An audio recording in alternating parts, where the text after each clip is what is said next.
Good day, racing fans.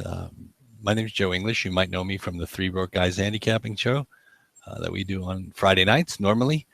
This week, because of scheduling conflicts, we could not get together for a 1 hour broadcast as we usually do each Friday night to dissect one of the better racing cards from around the country. So basically, at this point, I'm going to do a short recap of the two major stakes races that were run yesterday on Saturday the 23rd. One, because it's just a major race, and two, because the second race I'm going to handicap is because of who ran in it and how it turned out. So let's start chronologically with the Diana, which was run at Saratoga yesterday afternoon as race 10. Fantastic race, great finish. I actually did like Decida, even though we did not have a chance to broadcast. It would have been my only winner in the pick four anyway, so it turns out that it would have been pretty much for naught. But notwithstanding, going through the race from the rail out, I think Sandiva did about as well as she could. She was going to run. She was up close to where, to the pace where she likes to be. The pace was a little hotter earlier. They kind of reined it in a little bit down the backside, but basically when push came to shove, she got pushed. She didn't really have any response in the lane. I think she either needs to go back to Florida, as indicated by the DRF formulator stats, or she needs some class relief. Miss Temple City probably ran the best race. She was up close to the pace. She was covered up in between horses throughout behind Onus. And when she got clear, she had a chance to show what she could do late in the race. Unfortunately, she just didn't get clear late enough. She had a little bit too much to do, and she wasn't beaten that much. A nose ahead and a nose for fourth, so she really could have been right there with a cleaner trip. And I'd give her a pass on this race and give her a chance against this kind next time out, wherever that may be. Strike Charmer basically did a clunk up fifth. She was not part of the original head-to-head finish. She's really only a grade 3 winner to this point. So she probably ran better. I would think maybe she likes Saratoga a little bit more than she likes Belmont or Aqueduct, at least on the Naira circuit. So maybe give her a chance with some class relief next time out. Again, this is going to look like a really good running line. She finished fifth, not beaten more than 2 lengths. So she'll be right there with some class relief, maybe a grade 2, a grade 3 down the line. Number 4 was probably the biggest disappointment of the race, and that was Wakila.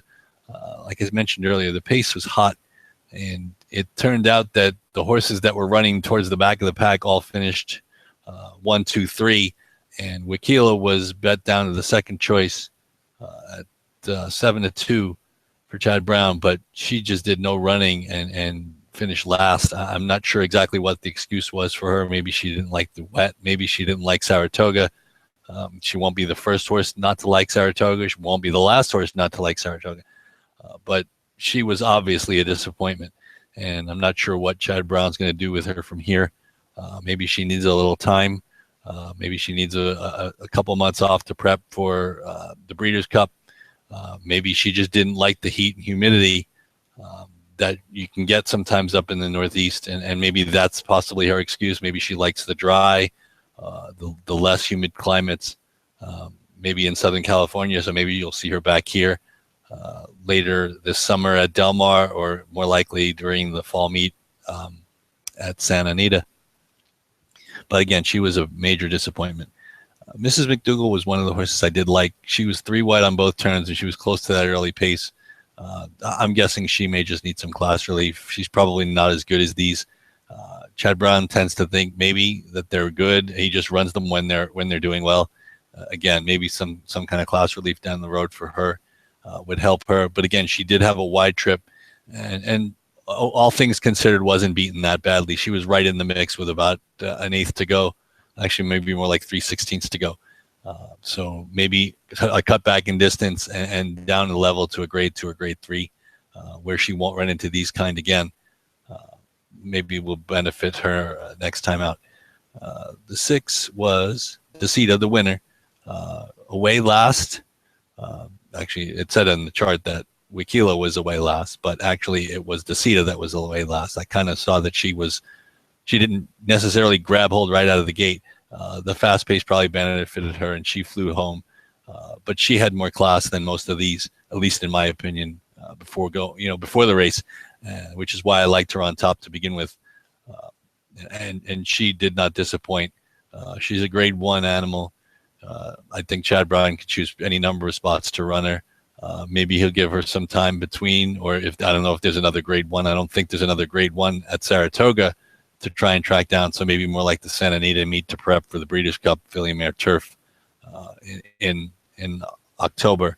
I would expect is when we'd see her again, maybe late September, but there's no maybe, and who knows, maybe the Addo Mile, Woodbine Mile, I guess it used to be the Woodbine Mile, something like that. But I know Teppins tentatively, I thought that they were thinking of running her up there.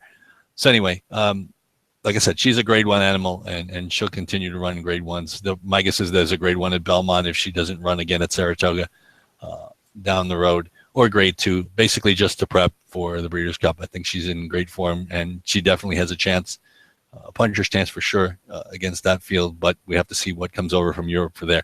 But anyway, just recapping yesterday, not really projecting going further. The 7 was Recepta, who ran a very good race, finished second, narrowly beaten. She always seems to run her race and always seems to find some way, and it's not necessarily anything of her doing. She just happens to always lose. 9-1 on this day. She was right there. She actually had the lead between calls. Just got nipped by Deceit in the last jump. There's a grade 1 with her name on it somewhere, and she'll be probably in races that Deceit runs down the line for Billy Mott. Again, great race, just was not good enough. Apparently, Deceit was just a little bit better on this day. The 8 was Onus, who I think actually ran a really good race. She pressed the pace from the outside. Isabella Sings got clear. She got clear and actually took the lead on the far turn. And she was right there. She just gave way late, and maybe she's just a miler, or maybe she's just a miler against these time. Maybe she can go a mile and an eighth against grade 2 or grade 3 company. So maybe there's a distance switch in her offing, not distance switch, but a cutback, maybe a furlong or a half a furlong to get right into her target zone. But she can definitely win a race down the line at a grade 2 or grade 3 level. The 9 was Reina de Batteria, who always seems to say hello to my daughter, Lily. Hi, Lily. Hi. I'm broadcasting on air. No.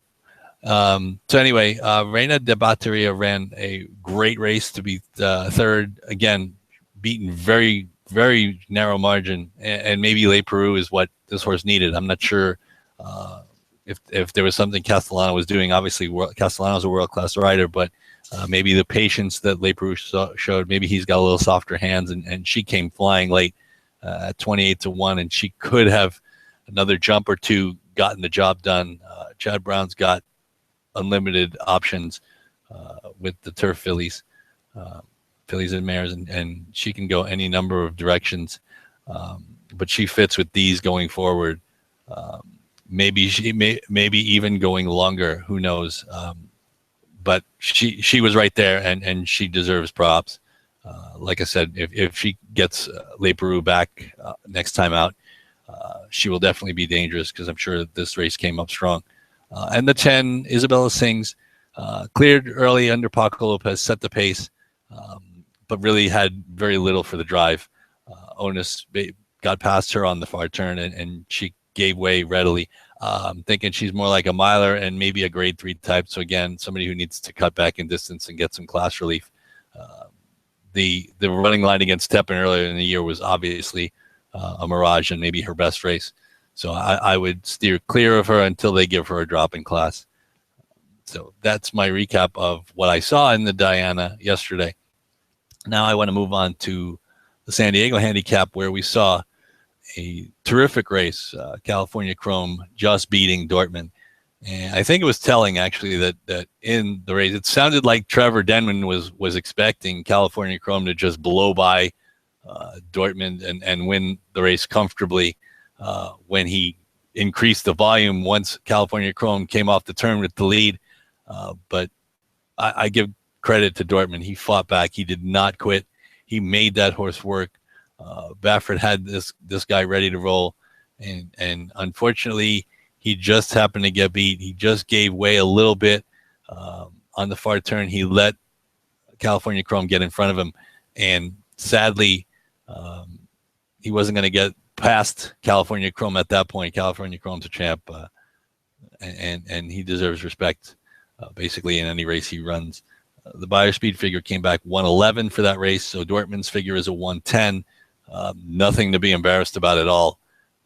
And if it turns out that the two of them and Beholder comes back from the Clement Hirsch next weekend to run in the Pacific Classic on the 20th of August, seems like a hell of a renewal of the Pacific Classic. Even if nobody else ran, they could just run those three, and I think it would be an awesome event. And like I said, I wasn't really sure. I think this says more about Dortmund than it says about California Chrome. California Chrome may not have been 100% cranked. Obviously, he's won $12 million. The $200,000 purse wasn't really what they wanted. I think they wanted to just get him to stretch his legs and get out there and run again. And he did that, and he won the race in style. But I just wonder actually what that's going to do to both of these horses, because California Chrome, if you notice, since the Triple Crown, his races have been pretty widely spaced out. And now he's got to come back in 4 weeks. Not saying he can't do it. I'm just saying that he probably wasn't 100% cranked. He'll probably be closer to 100% for the Pacific Classic. Obviously, the ultimate goal being the Breeders' Cup Classic at Santa Anita in November, I believe. But I kind of wonder what this is going to do to both of those horses. I heard reports today on TVG that they didn't think that the race yesterday took anything out of California Chrome. Like I said, if that's the case, maybe he was fully cranked. I don't know. I'm not sure exactly what to make of it. But his races normally have been much more spaced out than they usually than they will for this occasion. He's only going to have about 4 weeks between now and the Pacific Classic if he comes back and runs in the race. So I'm not saying he can't do it. I'm just saying that race, we'll see what it took out of him, if anything. Obviously, we'll know more the day of. I actually would love to see just what the betting's going to be between Beholder and California Chrome and Dortmund. And again, if they ran just the three of them, I think the race would be compelling as it is. But I'm sure you're going to get more than that. I would expect Win the Space to try again. Not sure why. He was pretty well beaten yesterday by the two favorites. I'm thinking maybe he needs a little bit of class relief as opposed to trying to get the win against those kind. I believe Melatonin may make an appearance in the Classic, and if that's the case, that would make it a real interesting race.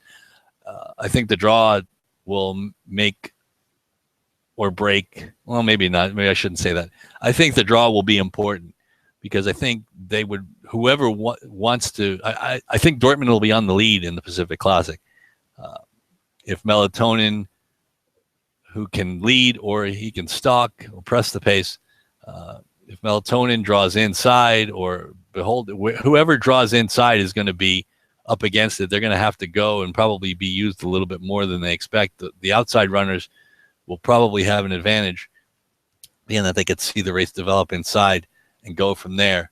But again, the draw will be interesting, and we'll see if more than just the three main participants show up. Will Melatonin come? Who knows if any of the handicap horses back east will decide to come out this way. Departing always seems to find a way into a Grade 1 race. I think he last ran, I'm not sure if it was Prairie Meadows in one of the races there, and he won.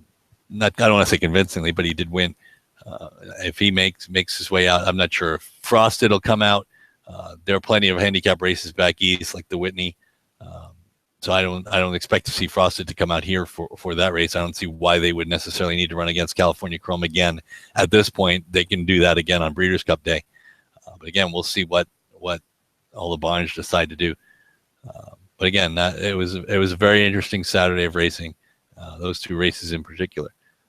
Thank you for watching Three Broke Guys Handicapping. We will be back this week in our normal time slot. So Friday Pacific time, 9 p.m. and midnight Eastern I guess midnight Eastern would be Saturday on the 30th of July, and we'll be tackling, I think the idea is to try and deal with the Saratoga card. Not sure what the stakes are on the schedule yet. Have not had a chance to look at it, but we will definitely be broadcasting in some incantation on Friday night at midnight Eastern and 9 p.m. Pacific time. So I hope you enjoyed this recap. You can find us on Three Broke Guys Handicapping, Three Broke Guys on Twitter. My personal Twitter handle is Joe English 16. If you'd like to leave comments, please do so on YouTube. Thanks very much, and I hope you have a great Sunday.